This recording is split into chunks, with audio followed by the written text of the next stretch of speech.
네, 학생 여러분 안녕하세요. 여러분들 가드너의 다중지능 적성검사 학교에서 실시하셨죠?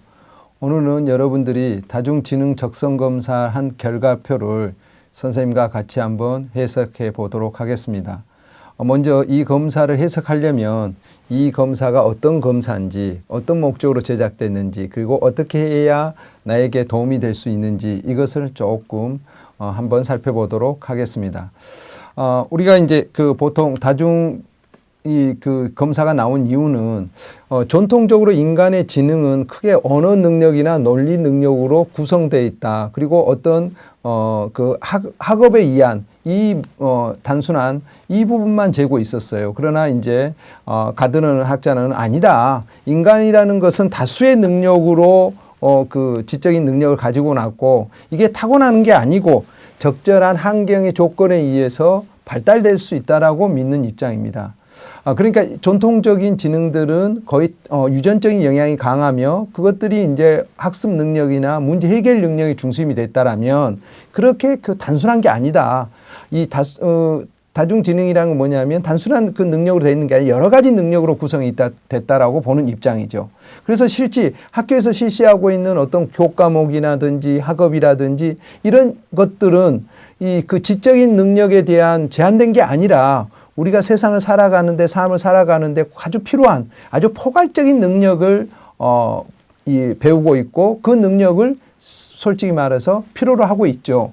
그래서 가드너는 전통지능에 반대하면서 우리가 세상을 살아가면서 사회 속에서 직면해 있는 다양한 그런 문제들을 해결하는 이런 지적인 능력 또한 이러한 풍부한 환경과 자연 상황에서 각각의 나라들마다 문화권이 다르고 가고자 하는 어떤 가치가 다르는데 문화권의 각각의 다름을 인정하고 그 문화권이 가치로 두고 있는 산물을 창조해내는 새로운 것을 만들어내는 것이 바로 지능이라고 보는 입장이죠. 그러니까 이게 뭐냐면 문제 해결 능력과 삶 속에서 가지고 있는 전체적인 종합적인 부분으로 본 것이죠. 그래서 가드너는 인간의 지능은 단순 능력이 아니고 아주 복합하고 다수의 능력으로 되어 있으며 이 다수의 지능을 가지고 있기 때문에 있으면서도 각각 독립적이더라. 그러면서도 이 독립적이면서 서로 연결되어 있더라. 그래서 우리는 이런 독립적이고 다수의 능력을 뭐 할 수 있다? 발달시킬 수 있다.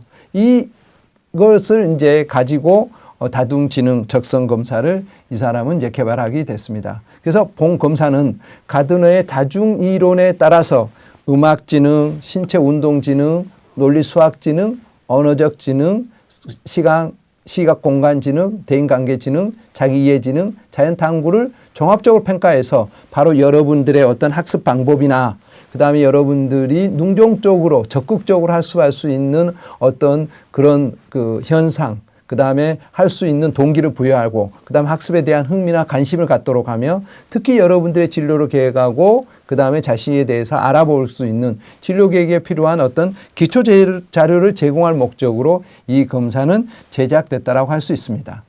자, 그러면 이 검사는 구체적으로 아까 간단히 말했지만 구체적으로 어떤 내용과 어떤 특징으로 되는가를 한번 살펴보도록 하겠습니다.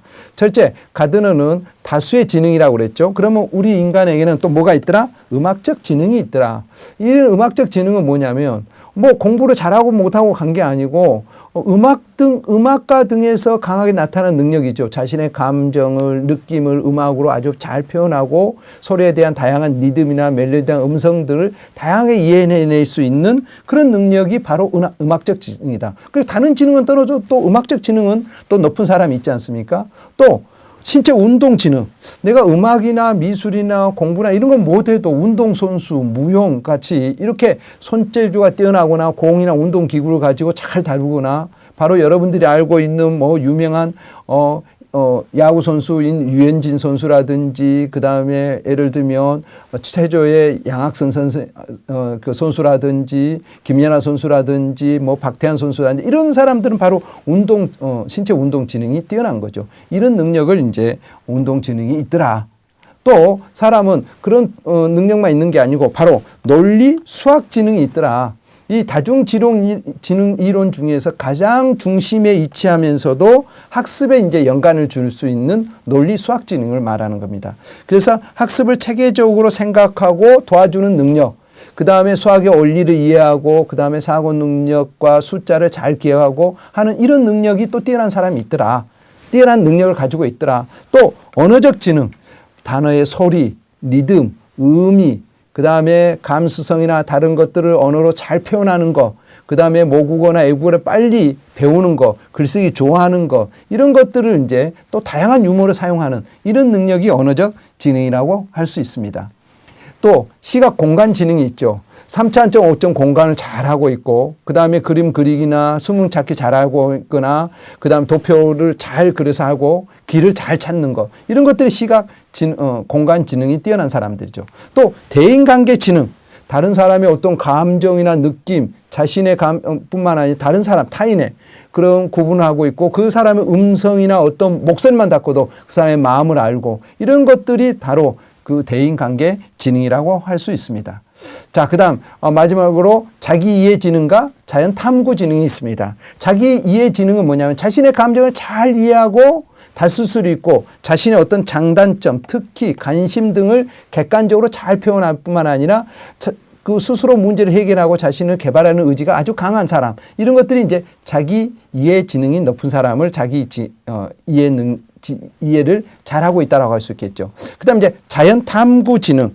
바로 이제 자연을 탐구하고 분류하고 그 다음에 이런 사람들은 동물이나 식물을 채집한 걸 좋아하고 관찰하고 이런 능력을 아주 좋아하는 사람은 자연 탐구 지능이 높다라고 할 수 있습니다. 바로 가드너는 이렇게 8가지의 어떤 지능을 가지고 있다라고 봤습니다.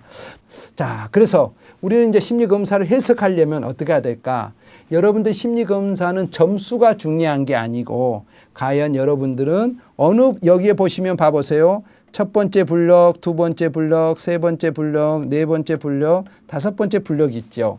그런데 여기서 보면 가장 면적이 많은 게 어떤 면적이에요? 이 세 번째 면적이 가장 많죠. 이걸 우리는 다 뭐라고 그러냐? 보통이라고 그럽니다. 많은 사람들은 여기에 들어가 있다 이 말이죠. 그러니까 여기에 해당되는 40에서 60에 해당되는 사람들은 어떤 사람이냐 하면 보통 사람이다. 낮은 게 아니에요. 그래서 심리검사는 이 사람, 이쪽에 해당되는 사람을 아주 낮은 사람, 그래서 정신적 장애가 있거나 문제가 있는 사람, 또 이쪽도 아주 높은 사람, 문제가 있는 사람. 그래서 우리는 여기를 영재야, 여기를 뭐야, 특수화, 이렇게 얘기하지 않습니까? 이렇게 달라지는 거예요. 그래서 우리는 여러분들이 지금부터 내가 어느 포지션에 가 있는 건가, 이걸 좀 잘 보시기 바랍니다. 자, 그래서 이 심리검사 점수에는 뭐가 있어? 언점수가 있는데 언점수는 여러분이 맞은 점수를 우리는 언점수라고 합니다. 그래서 이것은 심리검사에는 아무런 의미가 없습니다. 그러나 이제 뭐예요? 백분위 점수가 있습니다. 백분위 점수는 뭘까요? 내가 맞는 점수의 상대적 이치예요. 그러니까 내가 100명의 학생이 있다 그러면 내가 80%가 나왔다 그 말은 뭔 말일까? 80명이 내 밑에 있고 19명이 내 위에 있다 이 말이죠. 내가 80번째 해당된다 이 말이죠. 그래서 심리검사는 백분율이 높으면 높을수록 긍정적이고 성적은 높으면 높을수록 부정적입니다. 그러니까 여러분들이 심리검사와 그 다음에 성적의 백분율은 역으로 생각하시는 게 좋습니다. 그 다음 표준 점수는 뭘까? 이건 여러분한테 말하면 어려우니까 표준 점수는 뭘까? 다른 사람과 타인과 뭐 하는 점수? 비교 가능한 점수.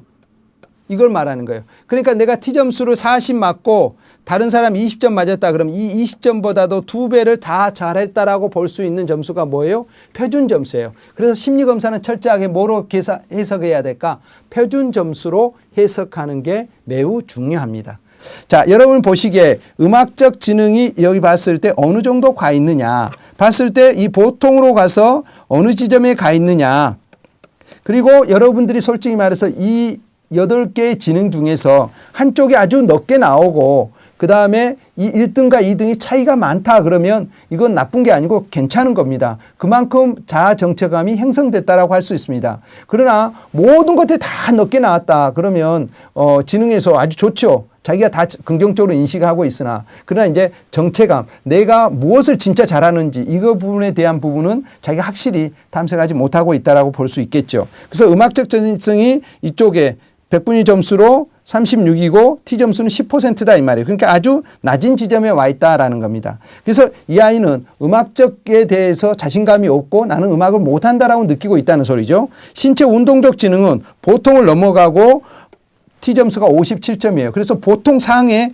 해당되는 특성을 가지고 있습니다. 그래서 이는 다른 건 몰라도 내가 운동하고 신체로 움직이는 것을 잘한다라고 느끼고 있고요. 논리 수학적 지능은 이 아이는 43, 50보다도 점수가 낮습니다. 이건 이제 보완을 해야 될 그런 부분들을 제시하고 있고요. 언어적 지능은 얘는 47에 40이다 이 말이에요. 언어적 지능이 여기에 와 있다 그러면 여러분들은 언어적 지능에 대한 부분들을 적극적으로 보완해야 됩니다. 바로 이 언어와 수리 지능은 바로 학습적 지능에 해당되는 부분이다 이 말이에요. 자기가 인식하는. 그래서 이것을 더 향상시키도록 여러분들이 노력을 해야 될 겁니다.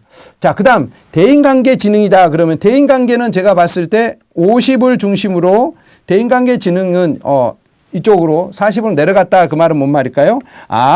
내가 사람을 사귀고 사람과 사이 대인관계를 하는 데 있어서는 그렇게 쏙 발달되지 않았다라고 볼 수 있습니다. 그 다음 자기 이해 지능. 이 친구는 아주 낮죠. 그래서 여러분들이 이렇게 자기 이해 지능이 아주 대체적으로 낮다 그렇다는 소리는 뭐냐면 이 다중지능 검사에서 여러분들이 여러분을 잘 이해하지 못하고 있다라는 거예요. 그러니까 이 자기 이해 지능이 특히 여기서처럼 40 이하로 T 점수가 40 이하인 경우 그 다음에 100분류 점수가 50 이하인 경우는 자기를 다시 한번 알아보는 자기가 누구인가 나는 무엇을 잘하는가 이것에 대한 탐색이 이루어져야 될 거고요. 그 다음 자기 이해가 아주 높은 아이들은 이건 좀 아집이 있고 고집이 세는 아이들입니다. 그래서 이런 아이일수록 뭐 하려고 해야 하냐면 다른 사람 말을 좀 수용하는 그런 태도를 보여주는 게 좋겠습니다. 그 다음 이제 시간 공간 지능이 50이냐 그 다음에 50 이하냐 그래서 50 이상일수록 뭐 하는 거예요? 그런 시각, 공간, 그 다음에 어떤, 이 마인드맵이라든지 이런 도표로 만들어 온 것들에 대해서 잘 이해를 잘하고 있다는 소리입니다. 그러나 이쪽으로 낮을수록 뭐 하냐면 그림이라든지 이런 것에 대해서 그렇게 내가 잘하지는 못한다는 거예요. 그 다음 자연 탐구 지능은 높을수록 뭐 하는 거예요? 관찰하거나 어떤 분류하거나 이런 것들을 잘한다는 소리고 50 이하일수록 그런 쪽에 대한 부분들이 미약하다라고 할 수 있겠습니다. 바로 이렇게 8가지의 자기의 독특한 어떤 지적인 능력을 이렇게 자기가 어떻게 인식하고 있고 어느 정도 와 있는가를 봤을 때 여러분들이 이 영역 중에서 특히 관심 있게 봐야 될 게 자기 이해 지능과 그 다음에 수리와 언어 지능을 좀 적절하게 잘 보셔야 될 것이다. 바로 그것들이 여러분들의 수리, 논리, 수학과 언어는 학습에 관련된 부분이고 그 다음에 자기 이해는 이 전체를 내가 이해할 때 내가 어느 정도냐에 따라서 이걸 믿을 수 있겠느냐 없겠느냐 할 정도로 자기 이해에 관련된 부분이기 때문에 관심 있이 봐주셔야 될 것입니다. 이해되셨습니까 학생 여러분? 예.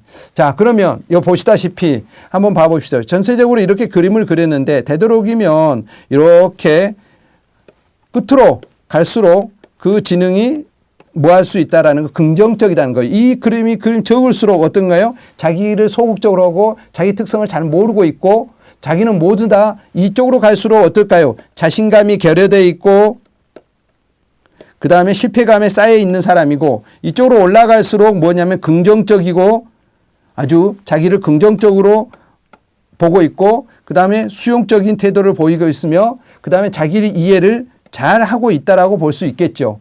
그러나 또 자기를 잘 이해하지 못하면서도 또 가대망상적인 이런 특성으로 아주 높게 가는 아이도 있겠지만 대부분은 이렇게 높을수록 자기를 잘 이해하고 있다라고 할 수 있겠습니다.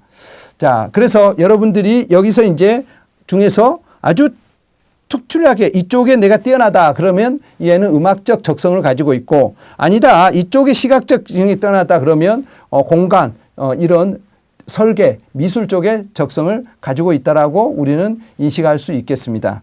자, 그러면 여러분들 어떻게 해석하시는지를 이제 이해하셨으니까 그러면 이 검사는 어떻게 하면 활용할 수 있겠는가? 바로 이 지능과 적성을 종합적으로 평가하여 여러분의 바로 학습이나 능동적 학습, 그 다음에 학습에 대한 흥미나 관심을 유발하고 특히 여러분들의 진로 계획을 세우고 진로 목표를 설정하는 데 있어서 자신의 강점에 포커스를 맞춰서 그 강점을 최대한 증진시키려는 그런 노력이 요구된다라고 할 수 있습니다. 바로 그래서 그 강점이 무엇인가를 찾는 데 여러분이 되도록 하고요. 또 내가 무엇을 잘 이해하지 못하고 있는가를 볼 수 있는 그런 계기를 제공해 줍니다. 또한 다중지능의 중심이 되는 논리 수학과 자기 이해 지능을 구체적으로 살펴봄으로 인해서 특히 자기 이해 지능이 낮은 경우는 나를 좀 객관적으로 탐색하고 그것에 대해서 나를 좀 알아보고 통찰할 수 있는 전문가의 상담을 여러분들이 좀 받아보시기를 바랍니다. 또 다중지능은 자신이 평소에 자신의 능력에 대해서 어떻게 인식하고 있는가를 매우 중요하므로